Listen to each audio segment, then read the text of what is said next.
Hi, my name is John Calvert, and I've been invited here to share with you something that happened to me several years ago that changed my life. The summer of '93, I was painting houses in Auburn, Pennsylvania, and it was 120 degrees outside. I didn't know that at the time. I'd been painting houses in Maine, working 12 and 14-hour days, so I was just continuing my own habit. And over 22 people died that weekend. I didn't get the numbers exactly, but I was to have been number 23. And actually I did die. And the lady whose house I was painting, she was being driven to the next town over, to Shamokin, by her grandson to pick up her prescription from the pharmacy where she had always gone all her life. And the young man pulled the car over to the side of the road and stopped. And she said, "What are you doing?" And he said, "I don't know." He said, "Somebody just tapped me on the shoulder. There's something bad wrong at the house, and we've got to go back right now." So he turned the car around, and they sped back to the house. And of course, I heard all this much later. But he said, "John, you had no pulse. You weren't breathing. Your body was cold. You were dead. You had been dead, obviously, for quite some time." So they called the paramedics. They did the paddles. They jump-started me, took me to the ICU, put intubation in my lungs and forced IVs in my arms, and put me on a respirator, did CPR until they could get me to ICU. In the ICU, they packed hot blankets on my cold body for 3 days to try to bring my body core temperature back up. I don't have any recollection of being in the hospital. I do remember being where I was for 3 days and nights. I vividly remember that. And that's what I wanted to share with you. I woke up in a very bright place, a lightning bright place, and I knew instantly several things. I knew where I was. I knew who was in front of me, and I dared not look up. I knew I was in a lot of trouble. I was terrified. I was shaking. I could see myself as God sees me. I knew He could see through me like I was glass. Of course, He always could. But suddenly I had His perspective on me, and it was awful because I could see in myself all of the guilt that I carried, the pride, the vanity, the emptiness, the desperate loneliness, the anger, the selfishness, the nothingness that my life had become. And I knew that life was over for me, and I knew that I was before God. And this terrified me because I knew from my upbringing that you're judged and then you go to hell or heaven. But I didn't anticipate that for me. For about, this is difficult to say, for about the first 2/3 of the time, as time goes by on earth, of course there's no time there, so I'm judging by what happened on earth. For about the 2/3 of the time, I would say I was on my face and experiencing from their perspective what I had done to others on earth, whether it was fear, intimidation, neglect, sarcasm, harsh criticism, coarse jokes, ridicule. I saw their faces and I felt what I had put them through at that point, and I was made to feel everything. And it all came at once, and it continued like what seemed forever until I was a sobbing mess and begging this to stop. I knew I couldn't put the blame anywhere. I couldn't shift it to somebody else. There was nobody else there. I knew it was all on my shoulders, that I was responsible, and that whatever judgment I got would be fair. And I fully anticipated hell for me. And I agreed with God that that would be fair. In my case, I had finally come to agreement with God about something.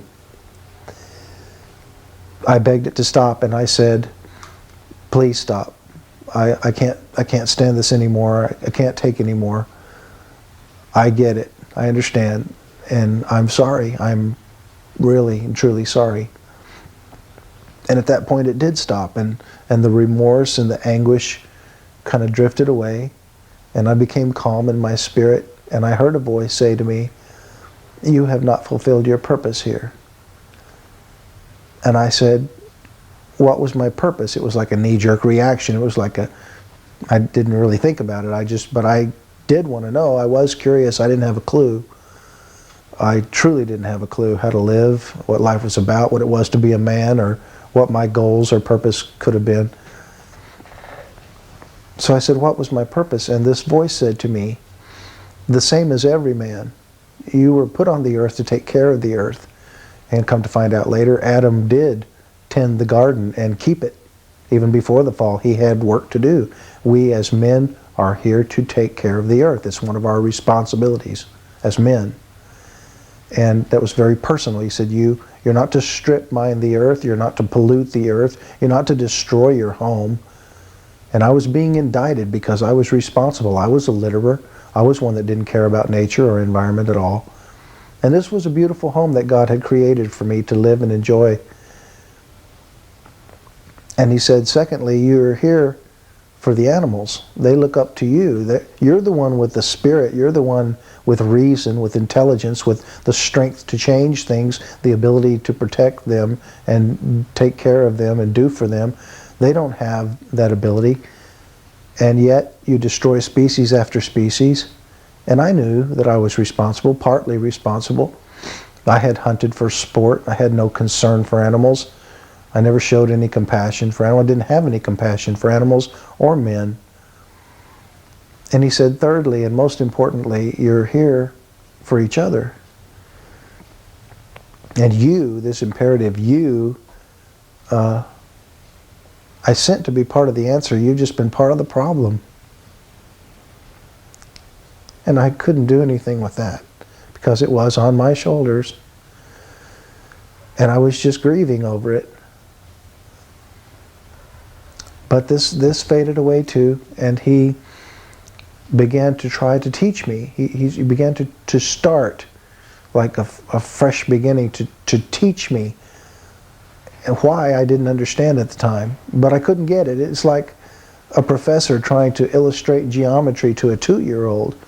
No matter how fine a teacher he might be, the 2-year-old's not going to get it. And that's what I was, and I couldn't understand any of the concepts that came at me. I still wouldn't look up. I couldn't look up. I couldn't face him. The floor to my right, out of the peripheral vision, I could see the floor opening up into a video. It looked to me like a video presentation from the top of the day that I was born. And I began to watch the day that I was born. He took me all the way back to square one. This was 1959 in Wharton, Texas. The doctor had on green gloves. I remember green gloves, and I kind of marveled at that. I'd never seen that in an operating room. It was an operating room. And he pulled my mother's face up to him, and she's in a lot of agony. They hadn't given her any painkillers because, as he said, you've hemorrhaged so much. You've lost so much blood, and I don't have any AB negative blood. I have none. If I take the baby cesarean, you're going to bleed to death, he told her. And if I take the baby by abortion, piece by piece, of course, the baby's going to die, and I still don't know if I can stop your bleeding. Tell me what to do, he told her. Tell me what to do. And 23 years old, my mother said, I've lived my life. Don't kill my baby. So the doctor goes out into the hallway, and remember, this is 1959, and fathers weren't allowed in. It was an operating room. So he goes out in the hallway. My father's pacing up and down, and he tells the same story to my father. My father's like, wait, hold up. I don't know that baby, but I'm in love with the woman, so don't kill the woman. Do all you can for the woman. Well, the doctor's coming back into the operating room now. I can see his mouth moving behind his mask. And I just know by seeing that picture that he's praying. He's really praying because he's desperate. He has been given 2 conflicting directives by both parents, and he's sworn to do no harm. Then he feels that someone's about to die, and he feels responsible. He gets back in the operating room, and there's a little old man laying on a gurney next to my mom on the operating table. And the doctor's livid. He says, what's he doing in here? How could you bring him in here? This is a sterile environment. He's screaming at the nurse. Of course he's screaming because he's scared. And the nurse is scared too now. And she says, well, didn't you send him in here? And the little old man lifts his head and says, "Hurry, son, there's not much time." And the doctor's screaming at him, he's, "Time, we're out of time. They have no time. There's no time left." And the little old man says very calmly, "I'm AB negative, give her a direct transfusion." And so that's what they did. And this scene fades out and the floor goes back to solid white. And this voice says to me, "I was there that day. And I saw you polluted in your own blood. And I said to you, when I saw you in your own blood, I said to you, live." He said, "And, by the way, who do you think tapped that young man on the shoulder and turned him around to come back and find you at your heat stroke?" He said, "That was me." And he showed me other instances, snapshots of my life, where he had to step in to save me from destruction. The time I overdosed on heavy drugs. The time I woke up in the curve of an overpass because I'd driven too long and fell asleep. The time a man put his knife to my throat and threatened to kill me, and he stopped that situation. All my life he'd been stepping in. And he said, "But I'm not going to do that for you anymore. This is it for you. You're going to get it, or you're not going to get it. But this is absolutely your last chance to understand your purpose." Well, he got my total attention with that statement, because now he was talking about a last chance, a chance. And I clung on to the word chance like you would a drowning man on a life preserver. Chance, another chance. And I was totally focused on what he wanted from me. And I totally listened and was zeroed in to his will and to his word. And he began again to try to teach me. He said, when you were born, you came out, you were screaming until they put you to your mother, and then you were satisfied. I gave you that appetite. That's the first appetite I gave you. It's physical. Then he showed me myself as a toddler, and I'm doing this. What does that mean? Before we can even speak, I was saying, pick me up and hold me. I want emotional closeness. I need love. I need someone to hold me. He said, that's an emotional appetite. Second appetite, I gave you that. The third appetite, he showed me myself as a little bit bigger child, saying, why, Daddy, why? I throw the ball up, it comes back down. The ball floats in the bathtub, but the cornbread sinks in a glass of milk. Why? It's an intellectual hunger. When our brain comes to life and our computer needs data, he said, intellectual, third appetite. He said, John, the fourth appetite that I gave you is a spiritual appetite, and you've been ignoring this all your life. And this is the reason why you overdo it on the other three. You're a workaholic, trying to feed that intellectual hunger. You're a bed hopper, trying to feed that emotional drive. You overdo it on cigarettes and booze and drugs and stuff, everything you can imagine into your mouth. Even cigarettes is a hand-to-mouth feeding mechanism, he showed me. You've been starving spiritually. And this is why you overdo it. This is why you're so out of balance. This is why nothing works in your life. And I looked at myself for the first time, and I said, you know, God, you're right. Well, duh, he would be right. But he didn't seem to mind that. He knew I was dumb as a box of rocks. I didn't have a single clue in the universe. I was dumb as a doorknob. This was my first inkling of what it was to be a man. The very beginnings of what to build on. He showed me other things. He allowed me to look up and wiped my tears away and accepted me. And I could tell that he really loved me. And it wasn't about right and wrong anymore. It was about he and I having a relationship. And this was the instant that I changed in my heart. And he began to show me things that I can't even put into words. How the universe is all one pattern from an atom to a solar system to a galaxy to a group of galaxies. It's the same pattern. You can see it all the way up. How he stands back from time. He can see before the garden all the way past Revelations. He's not bound by time. We're bound by time. But if you want to fast and pray, get in the Spirit of God, you can get above the line to where you're not trapped by time. Your spirit can be free to commune with Him. He showed me these things. He allowed me to ask questions. When I looked up, I saw the most enormous person on the most enormous throne, as big as the stars, a big white throne and a huge white flowing robe with a face like a sun, like looking into the sun, but it wasn't a yellow sun like we have. It was a blue-white sun, I remember. And there was someone sitting next to him that looked just like him, but he was a little bit smaller, but he never spoke. He was observing. And he had a face just like God's face. And he allowed me to ask questions, and I said, well, looking back on it, I wish I had said, well, what about Hindus? What about Muslims? What about Buddhists? What about, I had questions about those things, but it didn't occur to me at the time. I was dealing with accountability, and it occurred to me to ask, well, what about that native in Africa that's never heard about God, Jesus, Bible, church? How's he going to be accountable? He said, your perspective is wrong. When that native in Africa does what he knows is wrong, that's how he'll be accountable. He knows it's wrong to take his neighbor's goat. I put that in his heart to know. And when he goes against his conscience and what he knows is wrong, that's how he'll be accountable. He has conscience just like you have conscience. And what you mistakenly call intuition, he has it too, but it's not intuition.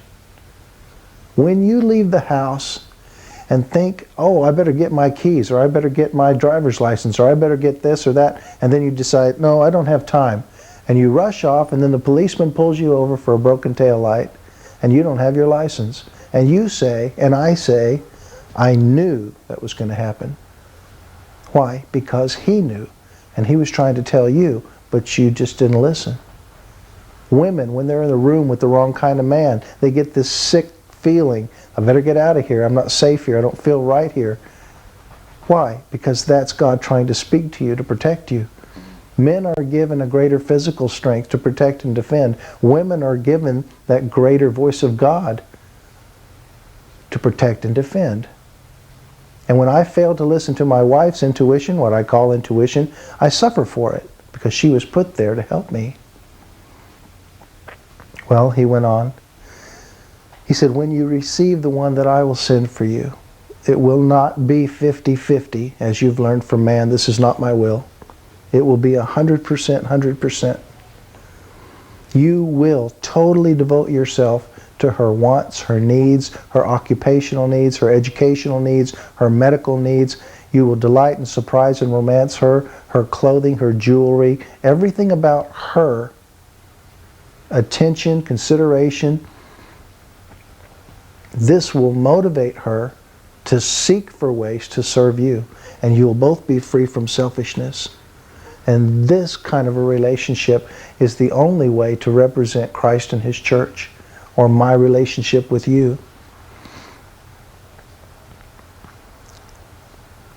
They say after 3 days and nights that I sat up in the ICU and pulled all the lines out of my veins, the intubation out of my lungs, disconnected myself from the heart monitor and all the machines.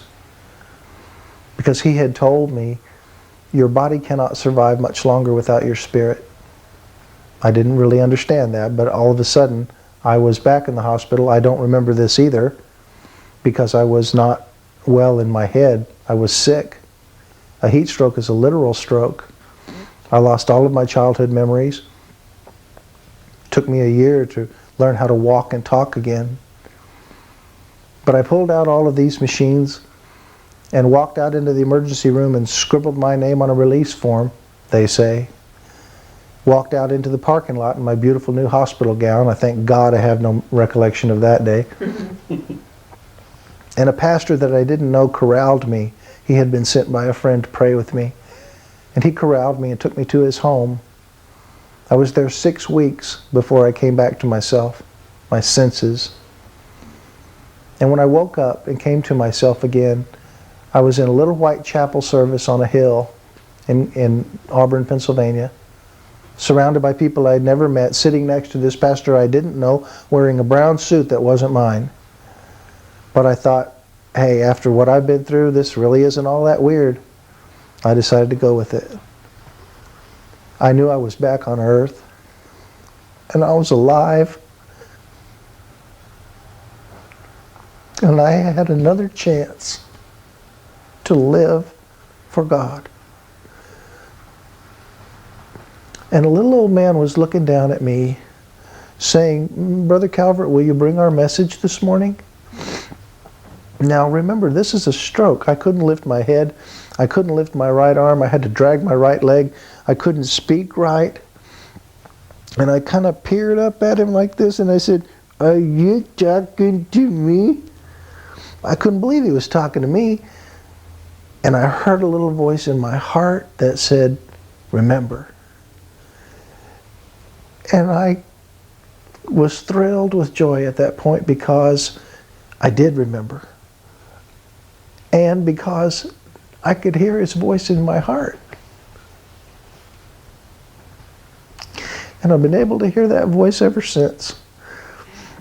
And I knew I had relationship with my Father. And everything was going to be all right. And I pulled myself up with my good arm. And my head came up. And I got strength in my right arm, and my leg grew strong. And I stood and I preached to these people the reality of Jesus Christ and the love of God. And I was through, I sang a little song. I don't know about tomorrow, but I know who holds tomorrow. And I know who holds my hand. And when I got through, I couldn't lift my head. I couldn't lift my arm. I had to drag my right leg. Because it was his time to minister. And it had nothing to do with me. It was just him. And it was the most beautiful experience of my life on earth to that point. To be used totally by God and to have nothing to do with it personally. He shared his message for those people. And he knew what to say to each one. And I was just a vessel. Well, this went on. Word got out. Pastors were calling this pastor's house where I was staying for the next 6.5 weeks. From every denomination, Nazarene, Baptist, Catholic, German Eldership, Church of God, Methodist, Lutheran, from every denomination, asking, will this young man come to our church? Can he come to our church? And of course, I was willing to go. It wasn't ever the same message, and it was always him. I got to liking that a lot. Well, the years went by. I left Pennsylvania, went to Arkansas and then Texas, and eventually became a lieutenant staff officer in charge of investigations and training in the field for a security corporation, and a certified bodyguard, a licensed EMT. Because see, I had made this deal with God. I'm not going to date anymore. I don't deserve to be around a lady. I don't know how to be around a lady. I have no clue as to understanding of women. And lest I offend again, if you want me married, send her to me. I'm not interested in any games, using or being used. I don't want to date. If you want me married, if you want covenant for me, bring her to me. This will be, remember, I'm stupid. This will be my sign. So 4 years goes by. And I'm just working, building myself up in my little job. Doesn't pay very much, but that's all I had to run with. And I was called in on a murder scene in Corpus Christi. Marriott Corporation owned the Hampton, Fairfield, and Residence Inn, all side by side on the same property. Someone had come into the Residence Inn and killed the night clerk, blew his head off with a shotgun. Terrible murder. Well, They didn't have key card locks or cameras or guards, no kind of security measures. Corpus Christi was totally unprepared for this type of violence. And the night clerk said, "We quit. We're walking. We're out of here. We're through. We're not safe." And Marriott Corporation said, "No, we can't shut the doors on 3 hotels. We'll call in bodyguards." Well, that's where I came in. So 3 o'clock in the morning, I'm called in. We're discussing the parameters of this case with the other lieutenant and the captain. And here she came across the parking lot at 3 in the morning to get change for a 20. She told me much later that she said, "When I saw you, I knew you were the one." And I heard a voice say, "That's the one. Go to him." Now, she had never approached anyone, a stranger on the street. Wouldn't have, ever. That's not her personality. And I was not going to approach her. That was my covenant deal with God. Well, she nudged her way through all these men, these detectives and investigators and bodyguards, stuck out her hand and introduced herself.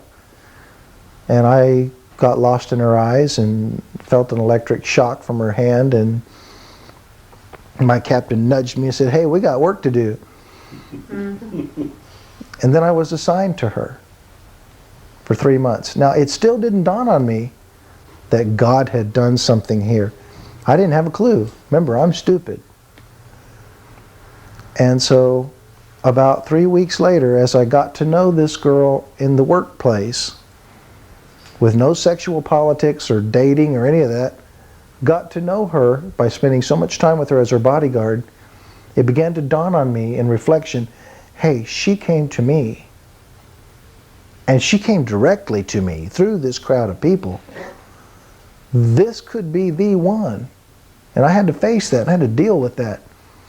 And then as the weeks turned into months, I began to realize that I was in love with this girl. And I never had had anything like that in my heart for a person that, and it totally messed me up. 40 years old, I went to my mom. And I was crying. I was a mess. I said, "Mom, I don't understand this. Tell me, how do you know if it's the forever thing? I don't want any games. I don't want to be used. I don't want to use anyone.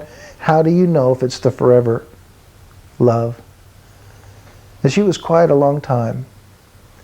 And she said, "Well, son, can you live without her?" And I thought about that. I had had 40 years without her, but no, I couldn't get a picture of going back to work and her not being there. I couldn't live without her. Didn't make any sense. I said, no can do. She said, "Well, then you've answered your own question." So I ran to the store and I got the ring and I put it on the charge card and I ran to her house. She was just waking up, working nights, sleeping days. I was working nights too, but I couldn't sleep. And I picked her up and I swung her around and I said, "I just need to ask you one thing." She said, "Yes." I said, no, this is serious. She said, yes. The answer is yes. What took you so long? Again, she knew before I did. And the past 3 years has been the most beautiful time of my life that I can remember. Of course, I don't remember being a child. But it is just exactly what he said it would be when you let him do it. The Word of God says, "He doeth all things well." When you let him do it. See, I'm going to be a little bit different tomorrow from the things that I learned today. So how do I know who I'm going to be 10 years, 15 years, 20 years from now? How do I know who I'm going to need 20 years from now? But I don't know, but he knows. And if you just release everything to his care, if you'll leave it with him and not pick it up again, if you'll trust him, trust proves love. Trust proves love. So if you trust him to be God and know what's best, he will come through.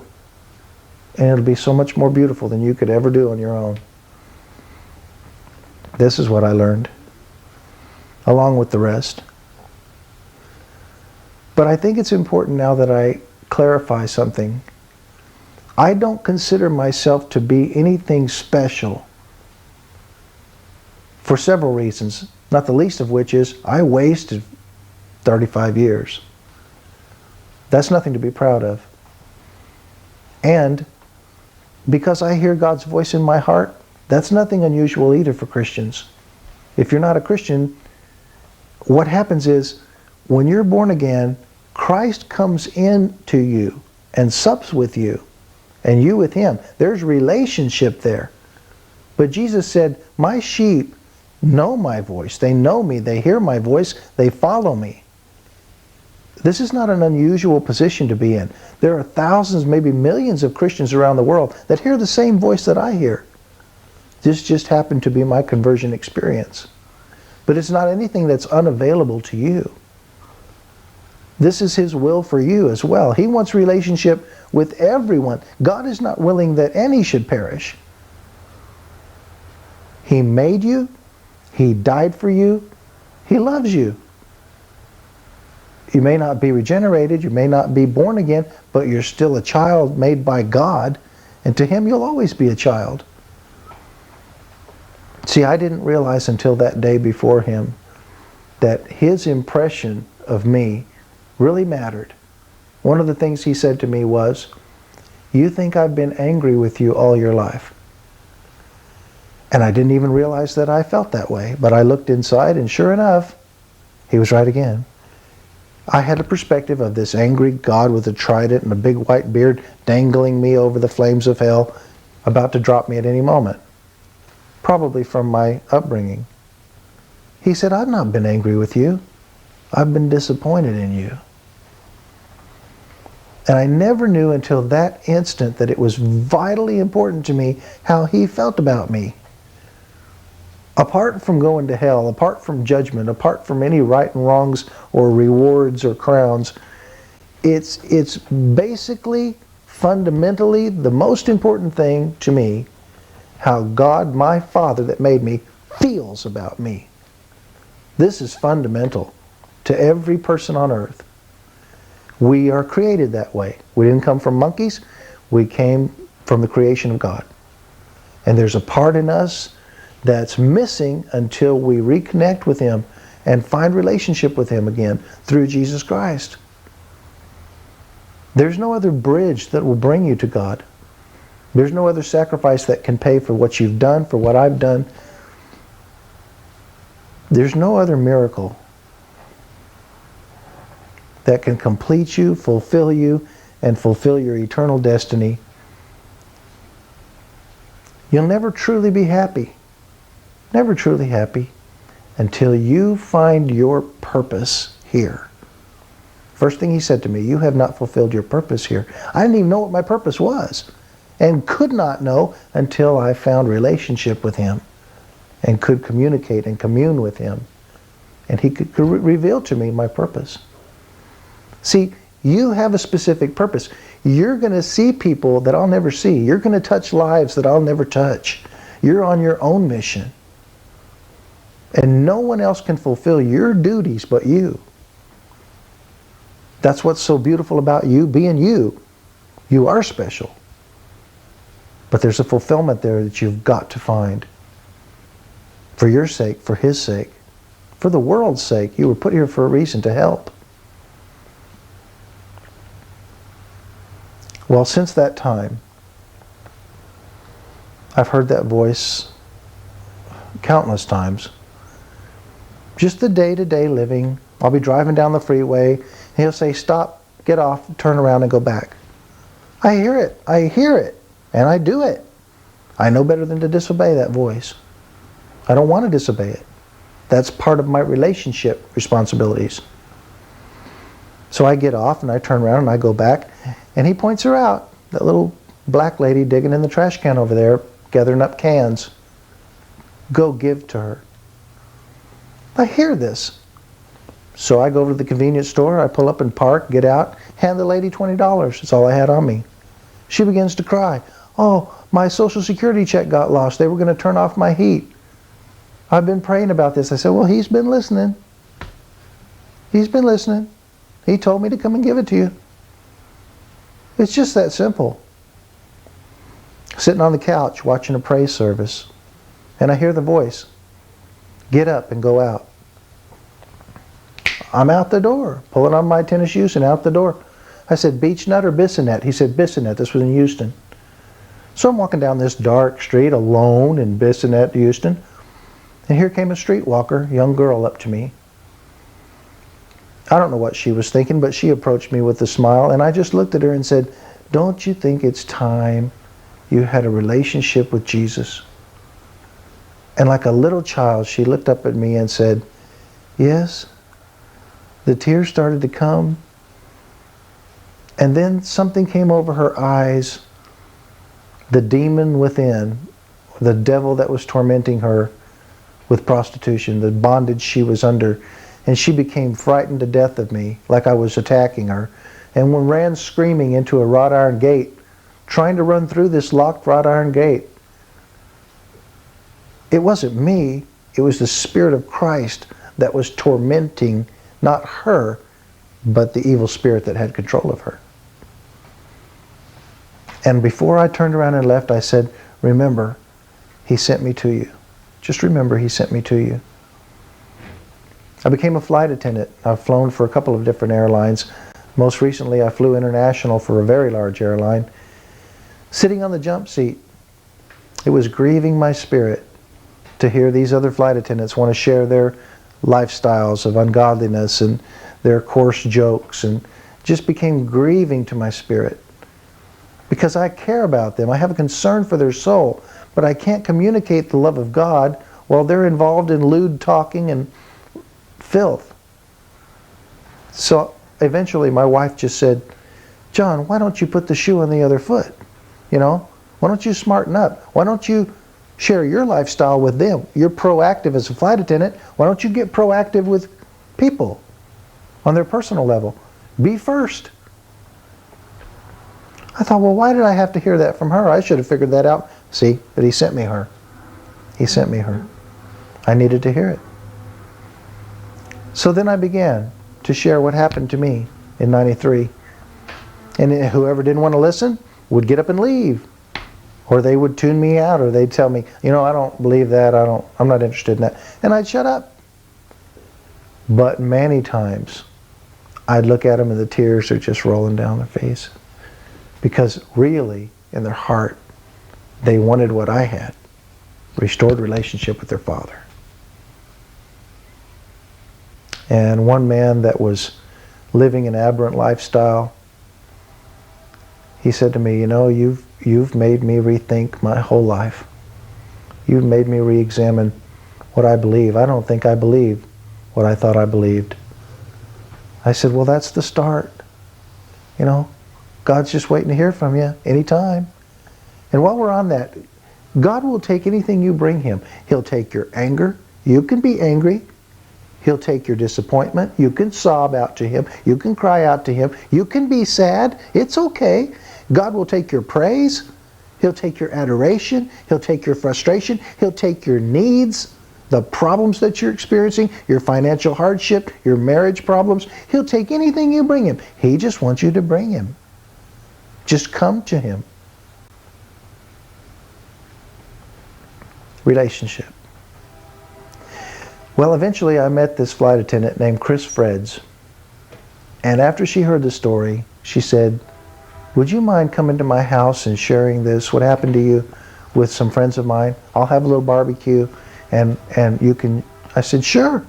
Sure, where do you live? Grand Rapids. Well, that's a 3-hour drive, but that's okay. Sure, I'll come. So we did that last summer, and I showed up, and she had 52 friends in her backyard. This was not a little barbecue, and I was nervous because it was a group of people. But I shared, like always, you know, just what happened. And while we're on that point, you know, the Word of God says, we'll overcome by the blood of the Lamb and by our testimony. Well, we know what the blood of the Lamb is, but how do you overcome by your testimony? It's this way, as far as I know. David said, I call to remembrance my song in the night. It's good for us to relive the moments of deliverance, to relive what God has done in our life. We overcome and gain strength and gain faith and gain power by not listening to the lies of the devil, by reiterating what God has done in our life. Then we can look back over all these accomplishments of God and say, this is not that big a deal. This is just the same smutty-faced devil trying to sell me a bill of goods. I don't have to listen to this liar. He's just a liar. There's no truth in him. He's the father of lies. So by reliving your testimony and sharing it out, it comes back to you. God will fill you with more strength and faith and the ability to stand. You get stronger from the experience. Well, so this was her little barbecue, 52 people. And her pastor heard about it, and he contacted me and said, would you write this down and send it to me, let me pray over it? And I did that, and he called me a couple of months later, and he said, I was praying about preaching on a scripture when John the Baptist is in prison, and he's discouraged now, even though he announced the coming of the Lamb, he's discouraged now, and he's sending his disciples to say, are you the one? To Jesus, are you the one, or should we look for another? And Jesus said, you go back and tell John this. The deaf are made to hear. The blind receive sight. And the dead are raised. And the pastor said, when I saw that, the Holy Spirit said to me, you need to call John, because he can talk about when the dead are raised. So I did. I went to his church, and it was so big and they had so much going on, they had to have 2 morning services. So I shared at the morning service and then the service after that.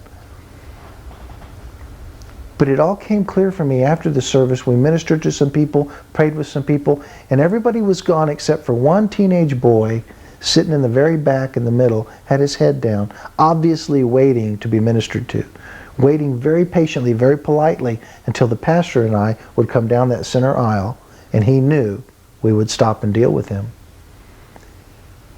So we did, and we stopped, and the pastor was talking with him, and I walked up, and looking up with tears in his eyes, this teenage boy said, Devin was his name, Devin said, the Lord's called me to preach or to minister, but I don't know what that means. And the preacher said, well, was it something like John did this morning? He said, oh no, I don't think it's anything that big or that drastic. And I said, Devin, could you share with your very best friend the truth about Jesus Christ and what he's done for you if your very best friend really wanted to hear it? He said, oh yeah, I could do that. I said, well, that's all God's asking you for. And then I could relate to him how just one-on-one on a jump seat led to a barbecue, led to a church service, and now this opportunity to share with you.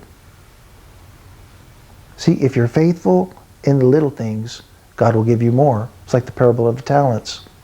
You don't bury your talent. You use your talent. You use your gifts. You use everything you have and everything you are to share who God is in your life. He said, in all thy ways acknowledge him, and he will direct thy paths. The promises of God are conditional. You can't just sit back and do nothing. In all thy ways acknowledge him, and he'll direct thy paths. If you walked into a party and there's all your friends and your very best friend showed up, would you ignore them? Would you let them wander around aimlessly and find their own food and drink? No. You'd take them by the arm and you'd introduce them around and say, this is so-and-so, my best friend. All my life we've been friends. In all your ways acknowledge him. That's what he expects from us. That's only legitimate considering what he paid to restore relationship with us. It's only fair. See, he did what we could not do. He delivered us from sin. He did what we could not do. He took our death payment on himself. He did what we could never do. He suffered the tortures of hell in my place, in your place. And all you get out of it is eternal life, prosperity, relationship with God, peace, happiness, joy, praise, well-being. But I didn't understand it. I'd heard about it all my life and I didn't understand it. To me it was just a faith in a God somewhere, maybe. I hope I go to heaven. Hope I've been good enough to... That's all garbage. That's all garbage. We cannot get there. We couldn't get there in the garden. We couldn't get there in 6,000 years of Old Testament history. We couldn't get there in the New Testament without his Holy Spirit. We cannot do it ourselves.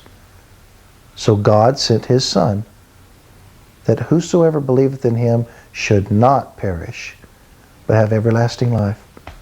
And Jesus said, I'm come to give them life, and that more abundantly.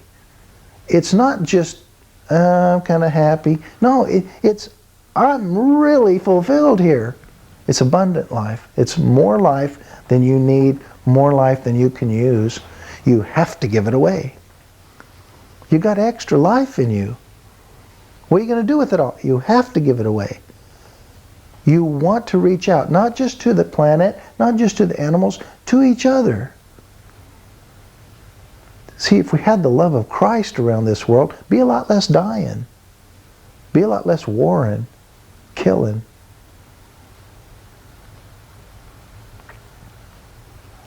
What am I saying? I'm saying it's for you.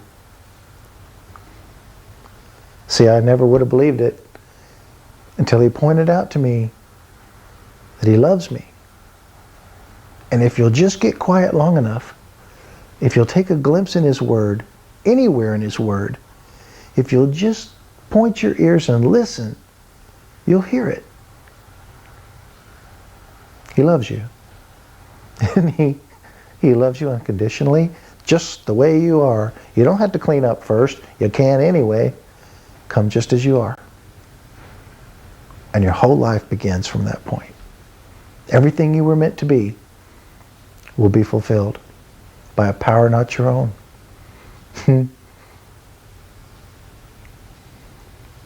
Thank you.